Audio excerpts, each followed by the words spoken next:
Simpan emas ini sebenarnya bukan ikut trend, tapi ikut fasa umur dan matlamat hidup kita. Dan menariknya, emas tak ada had umur. Remaja boleh simpan, pesara pun boleh simpan.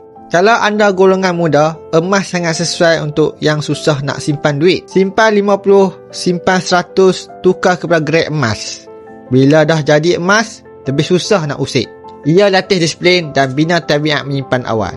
Kalau umur 30-an dan 40-an, emas boleh jadi persiapan persaraan. Waktu ini komitmen banyak.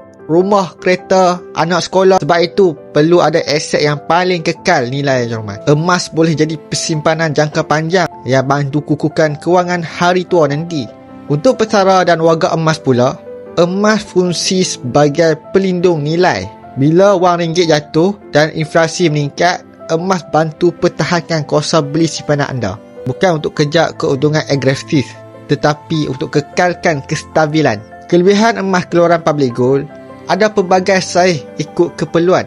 Belanja bulanan RM3,000, boleh simpan 1 dinar dan jual bila perlu. Nak lebih jarang keluar rumah, simpan 50 gram dan jual setiap beberapa bulan. Atau simpan dalam akaun MGAP dan jual terus di akaun. Jangan jadikan umur sebagai alasan. Mula ikut fasa hidup anda hari ini. Nak tahu cara bermula? Anda boleh isi borang siap. Saya akan bimbing ikut umur dan matlamat kewangan anda. Semoga bermanfaat.